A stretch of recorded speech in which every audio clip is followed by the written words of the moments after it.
আসসালামু আলাইকুম রহমতুল্লাহি ওবরকাতুহু। সম্মানিত দর্শক, খবরটা খুব স্বাভাবিক। অন্তর্বর্তীকালীন সরকারের একজন উপদেষ্টা একটি বক্তব্য দিয়েছেন। বক্তব্যটা হলো যে ডিপ স্টেট পলিসি বা মার্কিন ডিপ স্টেটের যে থিওরি, এটা তো মোরালেস আমরা সবাই কম বেশি জানি। এবং আমাদের সরকার পরিবর্তন, নতুন সরকারের ক্ষমতা এবং গত ১৭টি মাস দেশে যে একটা অদ্ভুত অন্তর্বর্তীকালীন সরকার চলেছে, এটা মার্কিন ডিপ স্টেট পলিসির একটা প্রকল্প ছিল।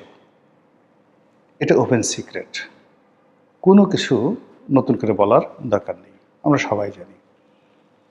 আর এটি যে মার্কিন ডিপ স্টেট পলিসির সরকার ছিল এবং যে সরকার শেখ হাসিনার সরকার, তার যে পতন হয়েছে, এটা আমরা মূলত ডোনাল্ড ট্রাম্প ক্ষমতায় আসার পর তার মুখ দিয়ে এই কথা যখন শুনলাম, তখন আমরা বললাম হায় হায় হায় হায়, এ কী হলো। এর আগে ডোনাল্ড লু, তারপর পিটার ডি হাস, তাদের যে তৎপরতা, ইমরান খানের পতন, পাকিস্তানের রাজনৈতিক অস্থিরতা, শ্রীলঙ্কার সরকার পতন, নেপালে যাকে বলা হয় একটা উত্তাল অবস্থা, এসব দেখে শেখ হাসিনার আর্তচিৎকার আমরা শুনতে পাচ্ছিলাম। আমাদের দেশের সবাই বলার চেষ্টা করছিল এরপরে বাংলাদেশ, কিন্তু আমরা আসলে সতর্ক হতে পারিনি, নিজেদেরকে নিয়ন্ত্রণ করতে পারিনি, অথবা পুরো পরিস্থিতি আমাদের অনুকূলে রাখতে পারিনি, ফলে যা হবার তাই হলো। এখন এই যে ডিপ স্টেটের সময়টিতে কি হয়েছে, যেটি বলা হয়ে থাকে আমেরিকা অর্থ দিয়েছে, অস্ত্র দিয়েছে, তারপর সেই অস্ত্র দিয়ে মানে ইমিডিয়েট মানে আন্দোলন হচ্ছে, লড়াই হচ্ছে, সেই সময়টাতে মারাত্মক কিছু দুর্ঘটনা ঘটানো। আর যদি ফেল হয় তাহলে আইএসের মতো, তালেবানের মতো দীর্ঘমেয়াদে, বা বোকো হারামের মতো, হুতিদের মতো যে সকল সংগঠন বছরের পর বছর রাষ্ট্রের বিরুদ্ধে গেরিলা যুদ্ধ করছে, ঠিক তাদের মতো যুদ্ধ করার জন্য এই ডিপ স্টেটের যারা কুশীলব ছিলেন, তারা বাংলাদেশে অর্থ বিনিয়োগ করেছে। এটা এই উপদেষ্টা আসিফ মাহমুদ সজীব ভুঁইয়া তার একটি বক্তব্যে ইতিপূর্বে আমরা যাকে বলা হয় জেনেছি। তিনি বলেছেন যে আমরা যদি প্রাথমিক পর্যায়ে সফল না হতাম, তাহলে আমরা দীর্ঘমেয়াদে সশস্ত্র যুদ্ধে যেতাম সরকারের সঙ্গে। Message is clear. তখন তাদের ক্ষমতা ছিল, অনেকে এটা নিয়ে আলোচনা করেছে হালকা, কিন্তু ইন ডিটেলসে যায়নি। দ্বিতীয়ত, সম্প্রতি তিনি যে বক্তব্যটা দিয়েছেন সেটা হলো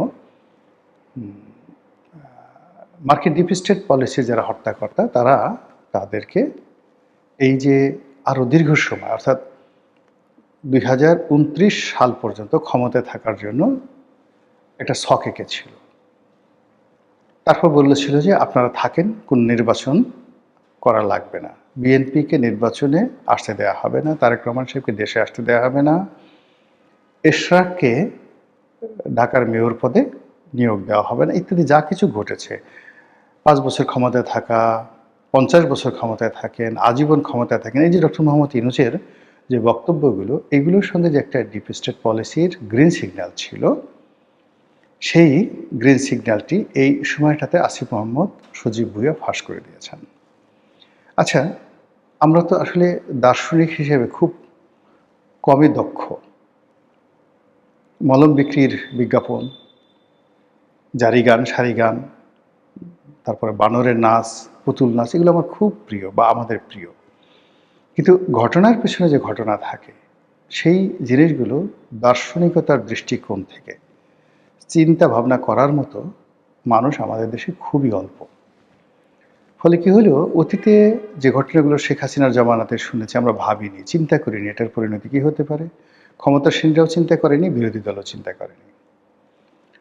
ডক্টর মোহাম্মদ ইউনূসের জামানাতে আমরা যারা কথা বলেছি বা যে সকল ঘটনা ঘটেছে, সেগুলোর effect, after effect, side effect কী হতে পারে, ডক্টর ইউনূস এবং তার সঙ্গী সাথীরা যেভাবে চিন্তা করেননি, দেশ জাতীয় চিন্তা করেননি।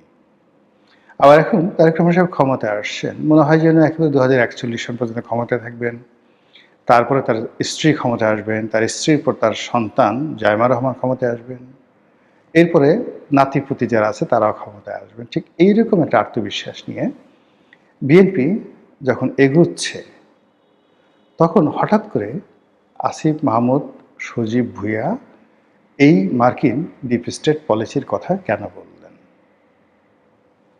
আমরা এটা নিয়ে আলোচনা করছি, সমালোচনা করছি, কিন্তু এর পিছনে যে একটা বিরাট থ্রেট আছে, হুঁশিয়ারি আছে, হুমকি আছে, এই হুমকির কথা আমরা কেউ চিন্তা করছি না।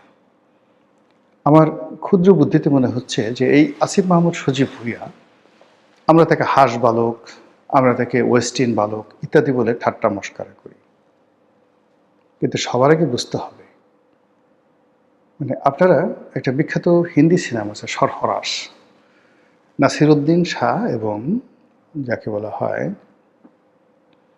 আমির খান, অসাধারণ একটা সিনেমা অভিনয় করেছেন। সেখানে নাসিরুদ্দিন শাহ মূলত একজন গজল শিল্পী থাকেন, কিন্তু তিনি আন্ডারওয়ার্ল্ডের ডন। তার যে সামাজিক যে পরিচিতি, সেই পরিচিতির সঙ্গে এই ডন পরিচয়টা থাকতে পারে, এটা কেউ বিশ্বাস করতে পারে না। ফলে পুলিশের নাকের ডগায় তিনি বছর পর বছর ধরে তার যে কুকর্ম সেটা চালাচ্ছিল, এবং যখন পুলিশ কর্মকর্তা আমির খান সেটা জানতে পারলো, তার বিশ্বাস করতে তার অনেক কষ্ট হয়েছে, বিশ্বাসই করতে পারেনি।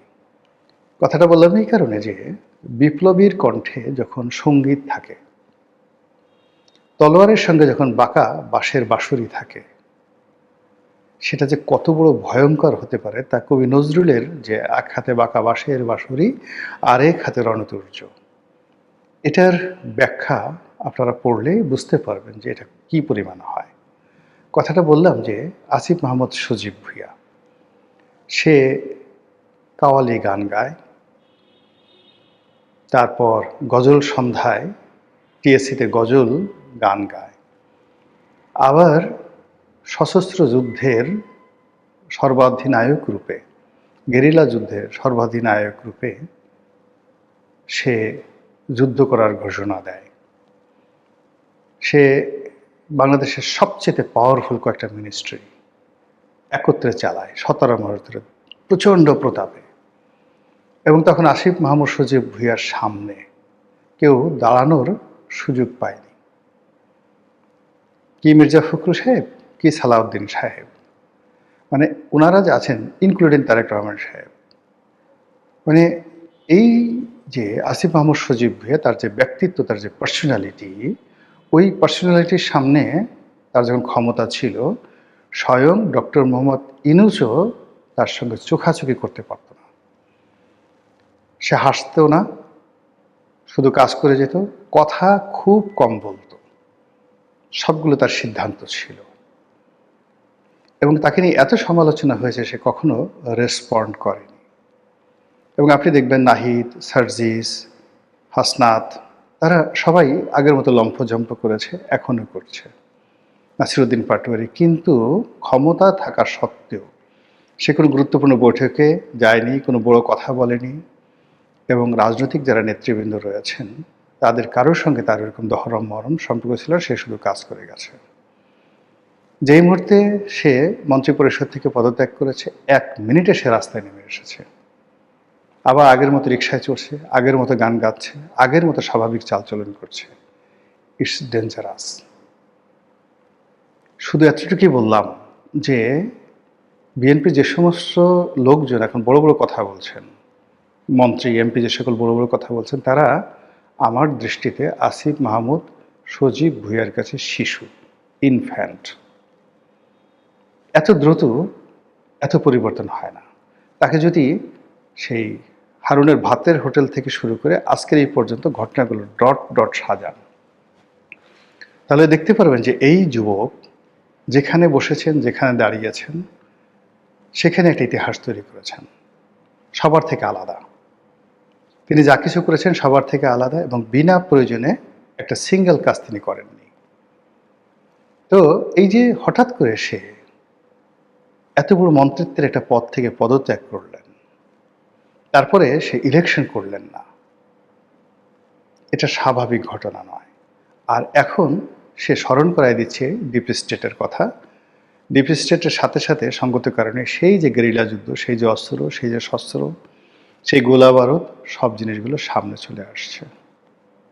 নতুন সরকার এখনো পর্যন্ত তার সন্ধান করতে পারেনি। কয়টি অস্ত্র আছে, কত হাজার অস্ত্র আছে, কার কার হাতে আছে, এবং এই অস্ত্র দিয়ে রাষ্ট্রের কি ক্ষতি করা যেতে পারে, সরকারের কি ক্ষতি করা যেতে পারে, রাষ্ট্রের সমস্ত কর্মকাণ্ড কিভাবে অচল করা হতে পারে, এটা সরকার ভাবতেই আছে না। তারা 2041 সন পর্যন্ত ক্ষমতায় থাকবে, এটা নিয়ে নাকে তেল দিয়ে ঘুমাচ্ছে। আর এই সময়টাতে যারা গুপ্ত সংগঠন, যারা আসিফ মাহমুদ, সজীব ভুঁইয়াকে, সেটা ডিপ স্টেটের local partner, foreign partner, promoter যারাই আছেন, যে বিশাল একটা গ্রুপ ঘুমন্ত অবস্থায় আছে, যারা খুব বিনয়ের সাথে চিউ চিউ করে জুলাই সনদ বাস্তবায়নের কথা বলছে, তারপর সংস্কার প্রস্তাব বাস্তবায়নের কথা বলছে। এর মাধ্যমে তাদের সঙ্গে বিএনপি যে সমঝোতা হয়েছিল, সেই সমঝোতাগুলো মূল্যায়ন করার জন্য দাবি জানাচ্ছে।